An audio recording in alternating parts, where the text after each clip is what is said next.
내란 재판을 제대로 안 하고 있었다는 건 여기서 나오는 거예요, 다. 빠른 시간 안에 저는 검찰이 나서서 기소를 다시 한다고 봅니다. 검찰도 동조범이라는 비판을 면할 수 없다고 봅니다. 내란 수괴는 사형, 무기징역, 무기금고밖에 없는 그런 중대범죄 중에 중대범죄인데 이 사태는 심우정과 지기현의 콜라보 작품이다. 여러 가지로 이 내란은 아직도 진행 중이다. 왜 내란범에 대해서 억울한 사람이 생길지도 모른다는 이유 때문에 만들어놓은 인권보장 제도들을 저런 자들이 다 보장을 받고 있어요. 검찰총장이 지난 역대 정부에서 비하폰을 지급받은 사례도 없습니다. 애초에 비하폰을 가지고 있다는 것부터가 문제예요.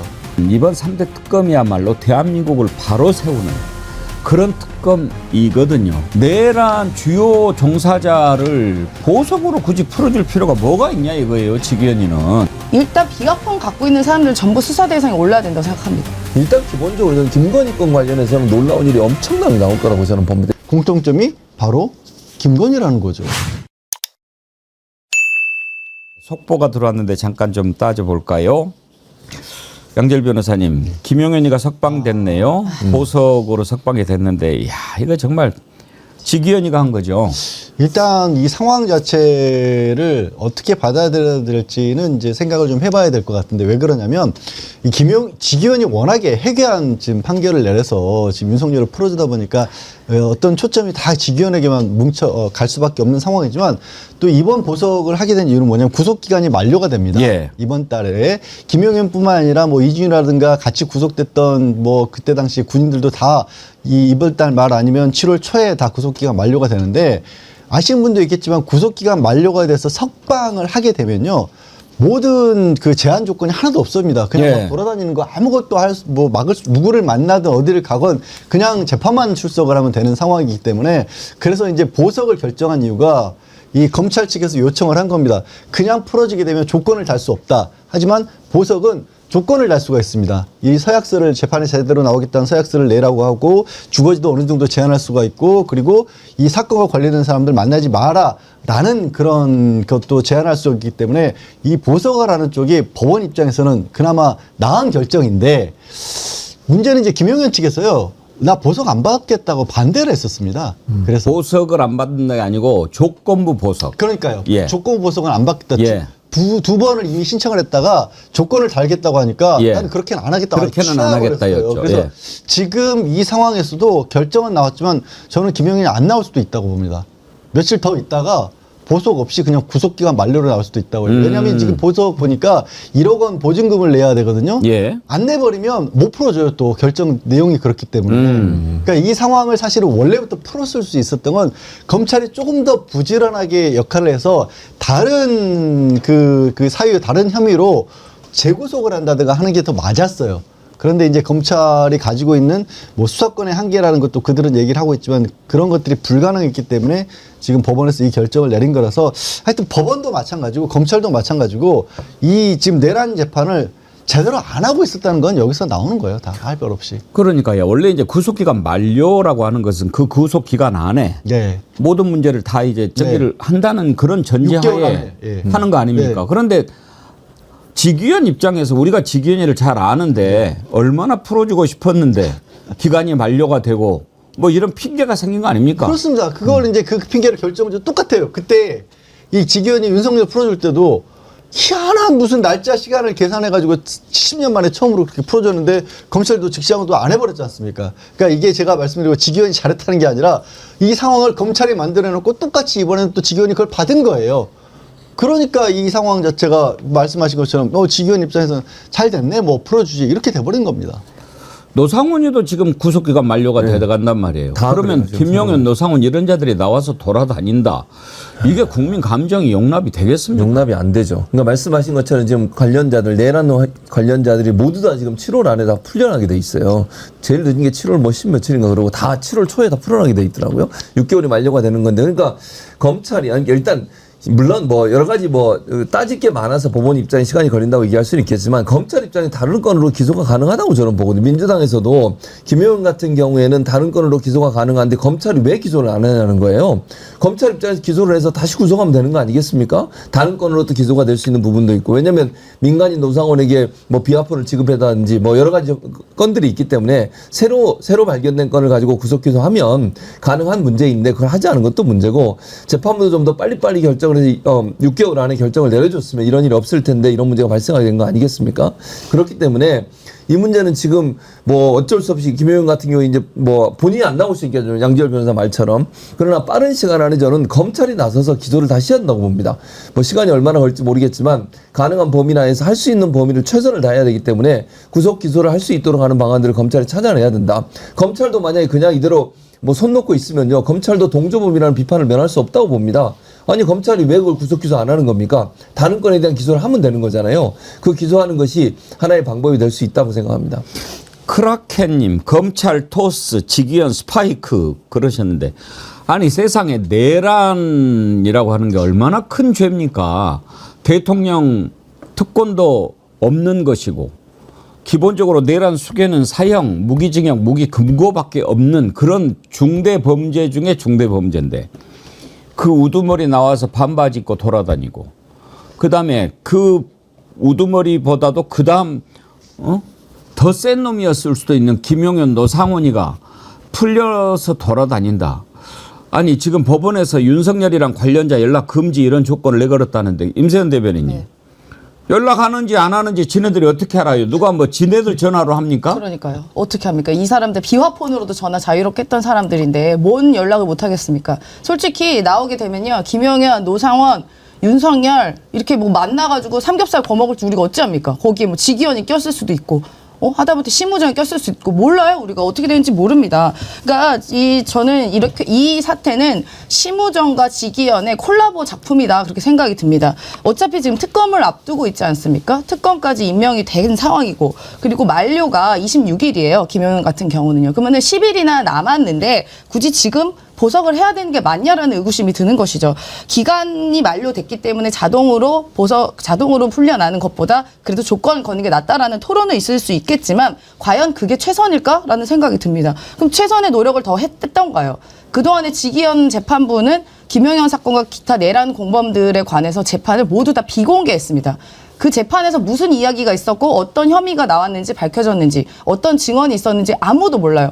자기들끼리 밀담한 거 아니겠어요? 그렇게 비공개를 하면요. 거기서 무슨 얘기가 나왔길래 벌써 6개월 동안 아무런 추가 기소를 하지 못하고 이렇게 내란범을 풀어주냐.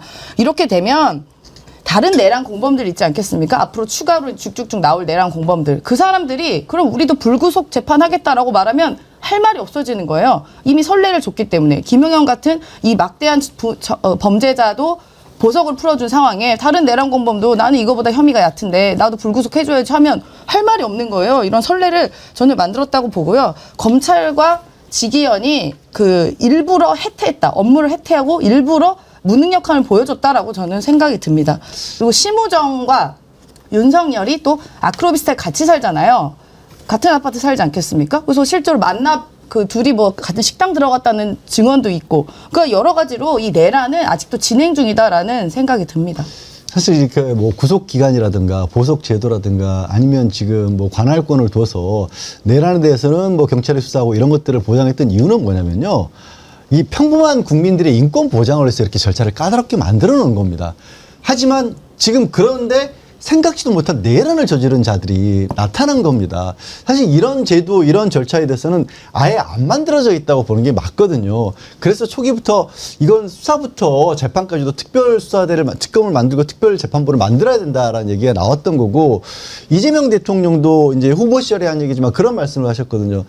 이 전두환 노태우를 사면해주는 바람에 윤석열이도 이런 짓을 했다. 만약에 사면이 안 되고 저자들에 대해서 형이 제대로 집행이 됐다라면 누가 감히 이런 짓을 했겠느냐라는 말씀을 하셨잖아요. 모르겠습니다. 역사라는 게 절대로 반복돼서는 안 될 내란이지만 저는 차제도 이 형사 절차 자체도 좀 별도로 만들어놔야 될 필요가 있어요. 왜 내란범에 대해서 억울한 사람이 생길지도 모른다는 이유 때문에 만들어놓은 인권보장 제도들을 저런 자들이 다 보장을 받고 있어요. 이건 다른 제도를 가야 되는 거예요, 사실. 이게요, 한번 생각을 해보십시오. 내란 우두머리인데 윤석열이가 어떻게 풀려났습니까? 지금 이렇게 돌아다닙니까? 바로 직위원 심우정 작품 아닙니까? 직위원이가 말도 안 되는 논리를 가지고 구속 취소시키고, 그 당연히 재항고해야 되는데 심우정이가 묵살하고, 그래서 지금 오늘날 윤석열이가 내란 우두머리인데 저렇게 활보를 하고 다니는 겁니다. 이제 조금만 기다립시다. 특검이 이제 시작을 하면 곧바로 또 구속되겠지요. 그러나 어떻게 이렇게 나라를 엉망으로 만들어 놓은 자들을 돌아다니게 합니까? 김용현, 노상원, 윤석열, 이게 나랍니까? 이건 말이 안 되죠. 더군다나요. 지금 또 어떤 사실이 하나 새로 밝혀졌냐면 명태균이 그 상황이 이렇게 딱 터졌을 때 심우정이 윤석열과 비화폰으로 통화한 내용이 드러났어요. 이게 지금 검찰총장이라는 놈이 비화폰으로 윤석열하고 명태균 관련해서 통화를 했다. 이건 어떻게 봐야 됩니까, 임세현 대변인? 당연히 그때 그런 얘기가 있었고, 사실 검찰총장이 비화폰 가진 경우가 없습니다. 거의 윤석열 정권이 유일할 거라고 저는 생각해요. 근데 검찰총장이 떳떳한 전화였으면 굳이 왜 비화폰으로 통화를 하죠? 그리고 이 통화가 보통 2번 정도 되는데 저렇게 긴 통화를 할 이유가 없잖아요. 심우정 말로는 김주현 수석이랑도 그때 통화를 했고, 그다음에 이제 윤석열까지 통화 내용이 나온 건데, 그러면 그 청와대에서 가장 그 법 쪽에 있는 그 민정수석이랑 통화할 이유가 검찰총장이 너무나도 이상한 거잖아요. 그러면은 본인은 안부 전화했다고 하면 안부 전화는 내 핸드폰으로 전화해서 선배님 잘 계십니다 하면 되지. 비화폰으로 안부 전화 할 일은 없잖아요. 그러니까 수상한 거죠. 그러니까 이 내란을 시작되었던 불법 비상계엄이 저는 이런 저 심우정과 명태균 그리고 대통령실과의 뭔가 연관 관계에서도 드러나지 않은 무언가 때문에 발표를 했다라고 보고, 실제로 이 명태균 수사 관련된 보고서가 11월 7일인가 이미 다 윤석열한테 보고가 됐다는 게 지금 전원들이 나오고 있습니다.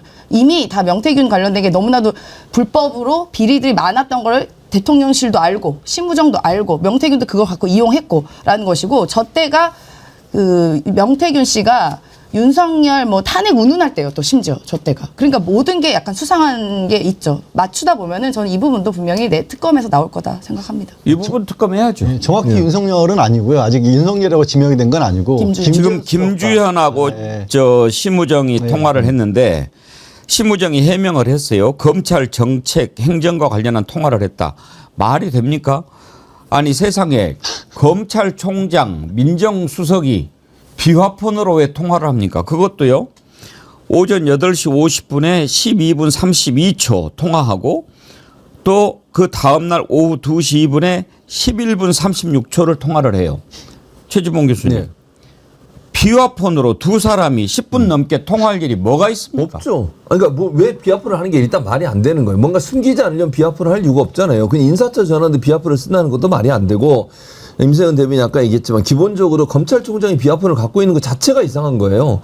있을 수 없는 일이고요. 지금 보세요. 일자별로 나온 걸 보면 10월 10일 오전 8시 50분에 통화를 했고, 그때 10일 날 무슨 일이 있었냐. 창원지검이 명태균, 김영선 전 원 공직선거 위반 및 내사 종결 발표를 한 날이에요. 그리고 국회 행안위에선 명태균 씨에 대한 동행명령죄 의결된 시점이고요.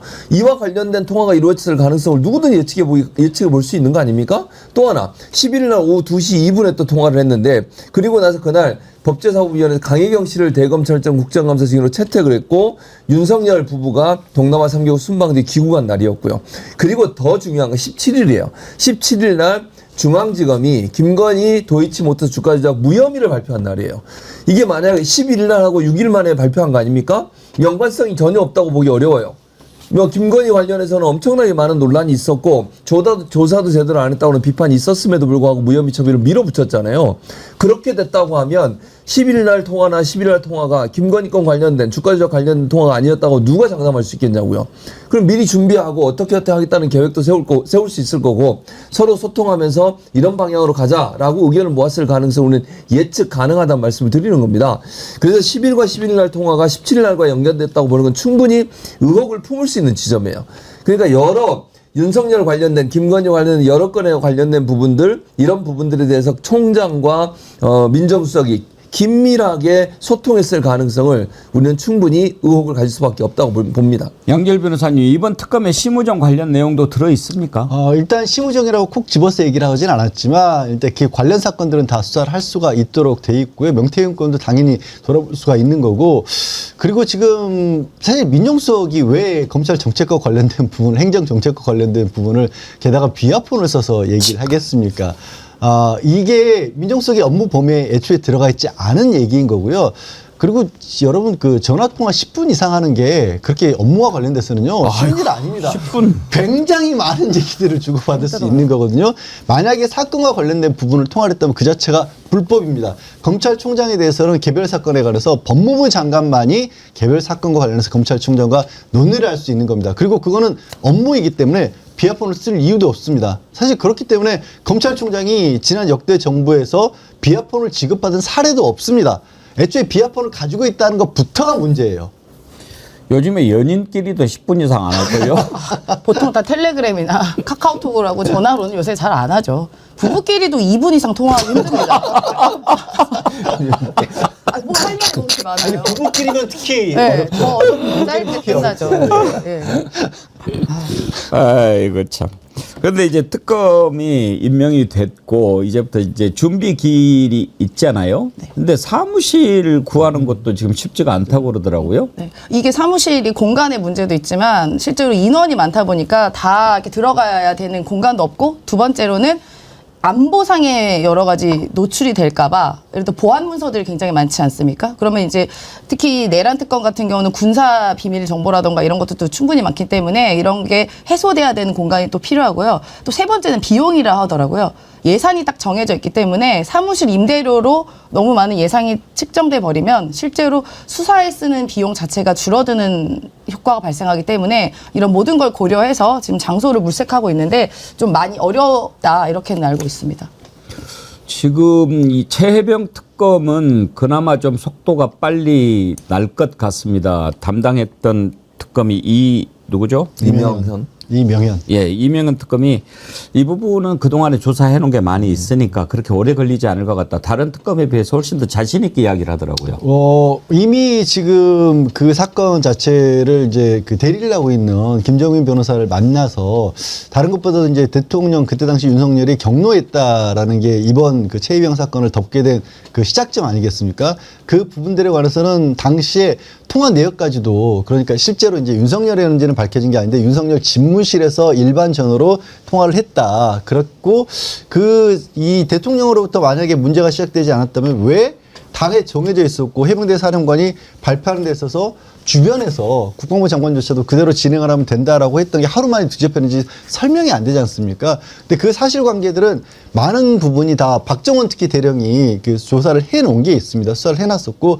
지금 말씀드린 정황을 포함해서 다른 정도도 조사가 돼 있고, 또 이제 군 내부에서 벌어진 일이기 때문에 외부와 연결된 부분들이 그렇게 많지가 않았거든요. 결국에는 군 내부에서 어떤 일이 이루어졌는지는 기록이 다 남았어요. 그러니까 군검찰이 수사를 해서 경찰로 넘겨야 되는데 경찰이 넘겨쓴 걸 다시 찾아오는 과정 같은 것들이 다 그때 기록들이 남아있고 서류조사도 명확하기 때문에 이제 사실관계 확인 정도, 그러니까 정점이라고 하는 윤석열과의 연관점만 찾으면 되는 정도라서 지금 말씀하신 것처럼 이명현 특검도 그렇게 오래 걸리지 않을 거라는 얘기를 한 겁니다. 그리고 또 김건희 특검도 그렇게 오래 걸리지 않을 거예요. 김건희 특검만 유일하게 서울중앙지방법원 판사 출신이 특검을 맡았지 않습니까? 이미 기존에 이제 그 사법 그 부실과 관련된 부분을 조사했던 경험도 있긴 하지만 여기도 또 대표적으로 도이치모터스 주가 조작 같은 경우는 공범격들이 다 판결이 끝났어요. 그러니까 뭐 이렇게 사실관계를 확인하는 것 정도 남아있지 새로 막 파헤쳐야 될 상황은 아닙니다. 저는 정말 이번에 3대 특검에 거는 기대가 매우 큽니다. 우리가 궁금해했던 모든 부분들을 다 밝혀낸다는 차원도 있지만 이번 3대 특검이야말로 대한민국을 바로 세우는 그런 특검이거든요. 그래서 제가 정말 많은 기대를 갖고 있는데 이번에 특검 임명하는 과정이 참 저는 보기가 좋았습니다. 추천을 하고 하루쯤은 걸리겠지 했는데 그날 밤에 바로 임명을 하는 걸 보고 얼마나 의지가 강한지, 그리고 막 박수가 나오더라고요. 그런데 특검도 절묘했죠. 한 명은 검사 출신, 또 한 명은 판사 출신, 또 한 명은 군 검찰 출신, 이렇게 딱 하고 저국혁신당 1명, 민주당 2명 이렇게 조건을 다 지키면서 이렇게 절묘하게 선발할 수도 있구나. 너무 기분이 좋았는데 최지봉 교수님, 네. 그 이번 특검들을 보면 구성도 구성이지만 기대를 가질 만한 그런 분들이지 않습니까? 맞아요. 그러니까 일단 그 내란 특검 같은 경우에는 윤석열 정권 때 윤석열에 대한 문제점들 그 감사원 뭐 원장 대행을 했었죠 그때. 그러면서 그런 부분들을 지적을 많이 했던 분이에요. 그러니까 윤석열의 비리라든지 윤석열의 잘못된 부분들을 잘 알고 있는 분인 것 같고 문제가 있다는 점을 늘 인식하고 있었던 분이기 때문에 내란 특검도 잘 진행할 거라고 저는 생각합니다. 그러니까 그분 입장에서는 뭐 그 전에 기존에 갖고 있었던 생각 자체가 윤석열의 문제점들을 기존적으로 알고 있었기 때문에 특검을 진행하는 과정에서 그 부분들을 잘 활용할 수 있다고 저는 보고요. 그리고 내란을 벌릴 수밖에 없었던 여러 구조들을 구조적으로 찾아내는데도 큰 도움을 줄 거라고 저는 생각을 합니다. 그리고 이제 판사 출신 그 김건희 특검 같은 경우도 김건희 특검 같은 경우에는 뭐 아까 양지열 변호사도 얘기했지만 기본적으로 다른 범죄자들에 대해서는 이미 처벌이 끝났어요. 그리고 심지어는 손해보고 돈만 냈던 전주에 대해서 전주라고 그러죠. 전주도 이미 처벌을 받았습니다. 근데 김건희만 처벌 안 받았어요. 그러니까 그 수사 내용만 가져와서 연결고리만 찾아내면 된다고 보고요. 그렇다고 하면 그것도 큰 어려움이 있는 수사는 아니라고 생각해요. 그리고 판사 출신이기 때문에 좀 더 공정하게 볼 수 있는 기회가 될 거라고 보여지고요. 그리고 마지막으로 이제 군검찰 출신 그분 같은 경우에는 뭐 지금 현재 그 최해병 관련해서 박정훈 대령 변호를 맡고 있는 두 사람 이 두 사람을 좀 같이 일했으면 좋겠다고 얘기도 했지 않습니까? 그분들이 이미 그 사건의 걸개와 그 부분을 잘 알고 있고 그 특검 같은 경우는 이미 조언을 좀 여러 번 해준 것 같아요. 제가 알기로는. 그러니까 그 김정민 변호사하고 AI 변호사 있잖아요. 김경호 변호사. 이 두 분이 조언도 많이 얻은 것 같아요. 그분들이 예전에 군에 같이 근무한 경력도 있대요. 그렇기 때문에 이미 이 사건에서 어느 정도 다 거의 모든 얼개랄까요? 이런 부분들을 알고 계신 분이에요. 그렇기 때문에 그분이 얘기하기를 그렇게 어려움이 없을 거라고 얘기한 걸 보면 각각의 특성을 갖고 있을 뿐만 아니라 사건과 연관해서 사전 지식이 많은 분들이나 들어가서 사건을 수사하는 과정에서 좀 더 빠르게 진행될 가능성이 있다고 전망이 됩니다. 방금 들어온 속보를 보면 김건희 특검 민중기 변호사가 대통령실에 특검보 8명을 추천했다라고 하는데 이제 민중기 특검이 특검보 구성을 해야 되잖아요. 근데 뭐 대통령실에 추천하면 근데 특검보도 대통령이 임명하나 보죠? 예, 일단 그 특검이 맞습니다. 왜냐하면 지금 특검보만 해도 차관급 대우를 받기 때문에 예. 그렇게 임명을 하는 것이고요. 특검보도 그러니까 왜 중요하냐면 이분들이 자기 뭐 그 일을 했던 분들도 있고 이번 특검들 3명의 또 공통점이 뭐가 있냐면 잠깐 언급을 하신 것처럼 검찰이든 법원이든 저도 이제 법조계에서 답답해하는 것 중에 하나가 그 개별 사건들이 어떤 진행 과정 속에서 이게 벌어졌느냐를 파악을 하는 것도 굉장히 중요하거든요. 그런데 이제 법조계 원래 이제 법 자체가 그런 부분도 있긴 하지만 그냥 딱 그 사건 하나만 들여다보다 보면 이게 그 흔히 말하는 배가 산으로 가는 경우들이 왕왕 있어요. 근데 3명의 특검들이 공통적으로 그런 어떤 부분들, 주변 사정들을 잘 알고 있는 그런 분이고 특히 조은석 특검 같은 경우는 최근까지 감사위원으로 일을 하면서 윤석열 정권에서 어떤 일이 벌어졌었는지를 너무나 잘 직접적으로 몸으로 겪은 분들이거든요. 그러다 보니까 이제 그분들이 직접적으로 특검보를 선발하는 부분도 자기가 알고 있는 취지와 잘 맞는 분들, 선발을 잘 맞출 수 있는 분들, 저분들이 또 가장 실무를 담당해야 될 분들이기 때문에 생각보다 빨리 특검보도 추천이 됩니다. 예. 예. 그나저나 이제 특검이 시작이 됐는데 김주현 전 민정수석 같은 경우에는 이게 계엄 다음 날 4인방 모임이 있었기 때문에 당연히 수사 대상이 될 텐데 이제 심우정 같은 경우에도 이번에 통화한 사실이 드러났으니까 아마 심우정도 수사 대상이 되지 않겠냐 싶어지고 지기현 이자는 어떻습니까? 이자도 수사해야 되지 않나요? 너무나 수상하게 많이 있으니까. 그러니까 이게 참 법원이 항상 어렵습니다. 그게 직접적으로 정말 많은 누가 봐도 정말 황당한 말이 안 되잖아요. 저질렀었고 그리고 뭐 참 국민적으로 참 이 법원의 판사가 접대를 받은 거 아니냐는 의혹까지도 제기가 되는데도 불구하고 지금 그게 어떻게 돼가고 있는지도 잘 법원에서 얘기가 안 나오지 않습니까? 이게 직접적인 연결고리가 뭐 누구랑 뭐 비하폰을 하다못해 말씀하신 것처럼 심우정 같은 경우는 황당하게도 내란과 연계되어 있을 가능성이 굉장히 높은 김지현 전 민정수석과 비하폰을 지급받아서 통화를 했다는 것이 나왔는데 법원에 그럼 뭐가 나올 수 있을 것이냐 이 부분은 저는 연결고리가 나오면 당연히 수사를 했는데 아직까지는 그냥 의혹만으로는 쉽지 않을 것 같아요. 사법부를 수사하는 건 저희가 뭐 법원을 뭐 존중하고 이런 차원을 떠나서 그러니까 법조계 자체가 뭔가 뭐 예를 들어서 뭐 연락을 해서 뭐 이렇게 얘기를 해서 뭐 이렇게 될 때도 있지만 그거보다도 그야말로 이심전심으로 뭔가 문제가 벌어질 때가 많거든요. 그때는 직접 수사하기가 어려운 거죠. 민주당에서 논평을 냈네요. 김용현 보석 허가 대단히 유감, 재판부 규탄한다. 아니 임세현 대변인 구속 기간 만료가 돼서 어쩔 수 없이 풀어준다면 몰라도 내란 주요 종사자를 보석으로 굳이 풀어줄 필요가 뭐가 있냐 이거예요, 지기현이는. 그러니까요, 맞습니다. 그래서 이제 제가 아까 앞서 말씀드린 것처럼 지금 만료가 10일이나 남았는데 그 안에 충분히 추가 기소도 할 수 있는 사항도 발견할 수 있고, 그거는 뭐 여당이라고 하는 민주당과 또 조국혁신당 등등에서 압박하거나 다른 것들을 제시할 수도 있는 것이거든요. 이렇게 급하게 할 이유는 전혀 없다고 봅니다. 10일 동안 많은 일을 할 수 있어요, 사실요. 근데 이렇게 빠르게 하는 것에 대한 의구심을 제기를 안 할 수가 없고요. 그리고 아까 그 내란 관련된 공범에서 저는 이번에 확실하게 느낀 게 일단 비아폰 갖고 있는 사람들 전부 수사 대상에 올라야 된다고 생각합니다. 비아폰을 왜 굳이 주죠? 이 비아폰 매우 한정적인 인원에 대해서 국가 안보의 기밀 상황과 관련한 통화를 할 때만 지급을 하는 거예요. 그런 원칙이 명확하게 있는데 김건희도 비아폰 있죠. 심우정도 비아폰 있죠. 김용현도 비아폰 있죠. 심지어 노상원 같은 사람도 비아폰이 있는데 이건 계엄과 분명히 연관성이 있기 때문에 비아폰 지급 대상을 확인한 후에 그 받은 사람은 전부 다 전 수사 대상에 올라야 된다. 여기 심우정이 절대로 자유롭지 않을 거다. 그렇게 생각이 들고요. 지기현 같은 경우는 아까 말씀하신 것처럼 뭐 이게 내란과 연결 지을 수 있을지 모르겠지만 일단 첫 번째로는 본인이 부적절한 만남을 했던 건 맞잖아요.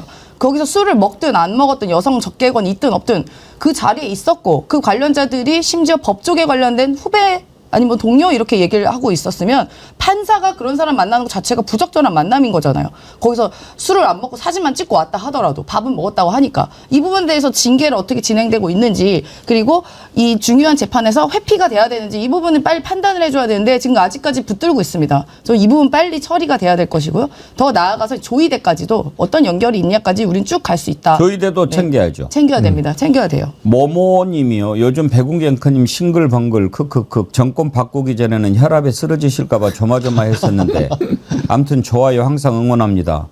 요즘 좋았는데 또 지기현이 보니까 또 다시 혈압이 올라오려고 그래요. 표정이 싹 바뀌셨어요. 어? 아니 책임먹을 수 있는데. 지기현 이놈 어떻게 안 돼요? 진짜. 그러니까요. 이제 내놓고 하는 것 같지 않습니까? 그래서요. 지난번 그 사진 관련해서 수사를 좀 빨리 해야 되지 않을까요? 저는 그러니까 민주당이 모르겠습니다. 더 많은 정보를 갖고 있는지는 추가적인 사진이나 이런 게 있으면 조금 저는 공개하고, 아니면 공개가 어려우면 수사기관에 제출을 해서라도 수사가 진행되도록 해야 된다고 저는 봅니다. 정말 임세현 대변인 말처럼 부적절한 뭐 만남이 있었거나 아니면 무슨 청탁이 있었다거나 하거나 이런 뭐 만약에요.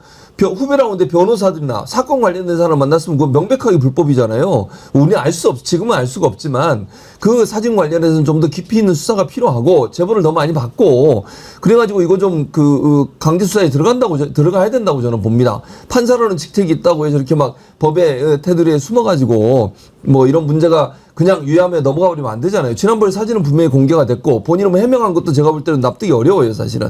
지금 우리가 일반적으로 볼 때 그냥 뭐 거기 가서 어쩔 수 없이 갔다. 그리고 장애인 나왔다. 이렇게 얘기하는데 굳이 거기까지 가서 사진을 찍고 나올 이유가 있겠습니까? 솔직히 얘기하면. 그건 좀 이상하잖아요. 해명 자체가. 납득이 안 되고 상식적이지 않고.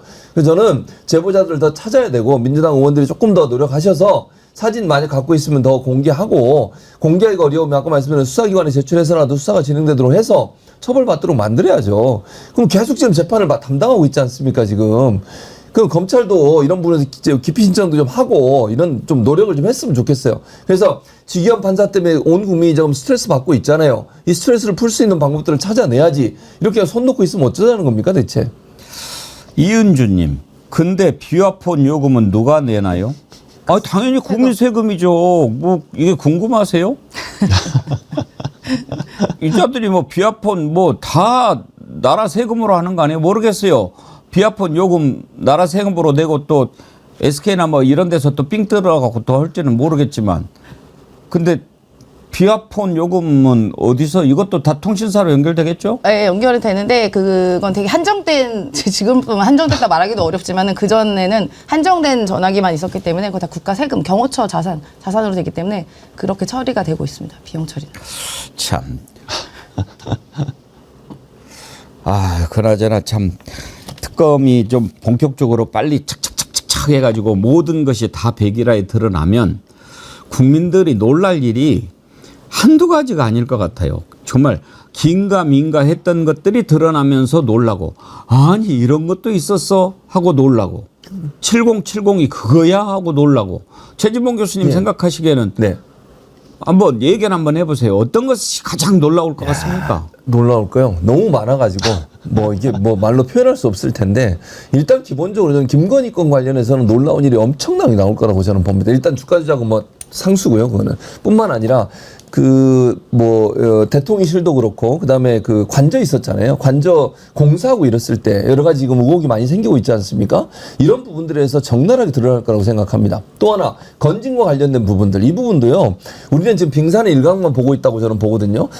건진이라는 사람이 뭔 성배 씨죠. 그분 전성배. 전성배 이 사람이 김건희나 윤석열 등이 없고 했던 엄청난 일들 그 과정에 김건희나 윤석열이 받았던 혜택들 이런 부분들이요 적나라하게 드러날 겁니다. 지금은 토윤교 문제만 드러났지만 그것뿐만 아니라 더 많을 거라고 저는 보거든요. 드러나지 않은 것들이 이런 것들이 드러나게 되면 옛날에 그 필리핀에 무슨 이말다인가 있었잖아요. 구두 엄청나게 갖고 있었다. 이 정도에 나오지 않을까. 충격적이었잖아요. 그때 당시에 그런 비리들이 나오지 않을까 저는 그렇게 예측을 하고 있습니다. 임세현 대변인님은 어떤 걸 기대하십니까?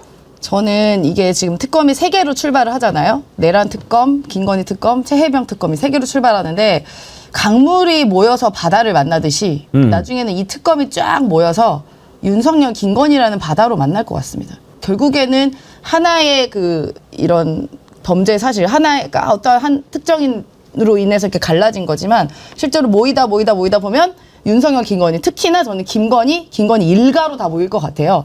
특히 지금 인천 세관 관련된 문제도 너무 드러나지는 않고 있잖아요. 어떻게 마약이 그렇게 다수가 무슨 나무 도마 안에 들어가서 오고 사람 몸에 그렇게 몇백 킬로 붙여서 오는 게 말이 안 되지 않습니까? 말레이시아에서 오는 게.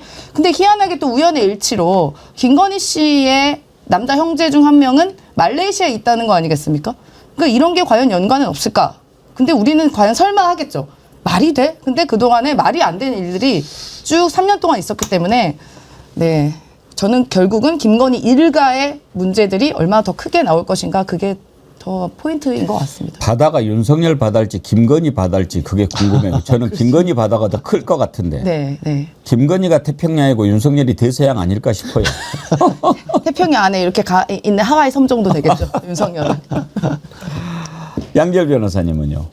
저는 100% 지금 말씀하신 것처럼 사실상 그냥 김건희의 것이고요. 김건희의 바다에 그냥 바닷가 한 곳에 눈에 잘 안 보이는데 윤석열은 치워놓고 너는 거기서만 놀아 이랬을 것 같은 정도인 거고 사실 조금 전에 얘기를 잘 꺼내셨는데 그 부분도 사실 특검 수준이에요. 인천세관에서의 수사가 제대로 이루어지지 않았던 것을. 왜냐하면 처음 이걸 영등포경찰서에서 수사했던 백혜련 경정 같은 경우 최근에 폭로를 좀 지난주에 잇따라 했지 않습니까? 원래 알려진 것보다 규모도 300kg대로 어마어마한 양이었고 300kg대면요. 전 국민이 천만 명 정도가 한꺼번에 동시 투약이 가능할 정도의 양이라고 1000만 명이요. 서울 시민 다 먹을 수 있네요. 말도 안 되는 분량이었던 거고 그리고 이게 세관에서 잡혔는데도 불구하고 이걸 고스란히도 검찰이 풀어줬었고 진행하는 과정에서 검찰이 먼저 수사를 했다라는 것조차도 나중에 알게 됐다는 거고 처음에는 검찰에서도 이 영등포경찰 수사팀하고 같이 공조를 하고 있다가 갑자기 검찰의 수사팀이 와야 돼서 곳곳으로 또 검사들이 다 쫓겨나다시피 했다라는 거예요. 본인은 영등포경찰서에서 저 수사를 주도하고 있다가 갑자기 지구대로 지금 발령이 나버렸다라는 거고요. 그리고 그 과정에서 이 영등포경찰서에 처음에는 경찰 수뇌부 쪽에서 연락이 왔었고 경찰 수뇌부에서 연락이 왔던 그 사람은 또 희한하게 그 김건희가 연관돼 있는 이른바 BP 패밀리에서 우리도 경찰에 지금 총경급 하나 더나 저 경찰 쪽에 사람 하나 키워야 되지 않느냐라고 하면서 언급됐던 그 사람이었던 거예요. 여기도 김건희랑 연결이 돼요. 결국에 검찰은 누구예요? 윤석열랑 연결이 되는데 검찰을 움직일 수 있는 게 윤석열보다 오히려 김건희 아니겠습니까? 그럼 왜 이런 일이 도대체 벌어진다? 여기서도 왜 김건희가 나오냐? 아까 이게 말씀드리는 게 왜 특검이냐고 했냐면 최혜병 사건 때랑 똑같아 보이는 그 구조가 이거를 제대로 파헤치려고 했던 박정원 대령은 인사를 통해서 불이익을 받았고 오히려 수사 대상이 됐었고 지금 그 실제 그 어마어마한 일들이 벌어지는 일들 드러냈던 백혜령 경정도 인사 좌천이 돼 있었고 그다음에 고위직들이 관여가 돼 있었고 청와대가 대통령실이 직접 연결해서 이 수사를 막았었고 똑같은 구조인 거예요. 근데 그 와중에 정말 공통점이 바로 김건희라는 거죠. 언제 기회가 되면 백혜령 경정 한번 모시고 자세한 내용을 들어보고 싶은데요. 정완식님 준엄하게 꾸짖으셨네요. 바다를 욕보이지 마라. 아이고 죄송합니다. 예. 하여튼 특검이 이제 준비 기일 끝나면 곧바로 시작할 텐데 특검이 앞으로 쏟아낼 뉴스들이 얼마나 많을지 아마 그거 정리하는데도 상당한 시간이 걸릴 겁니다. 깨어있는 시민의 조직된 힘인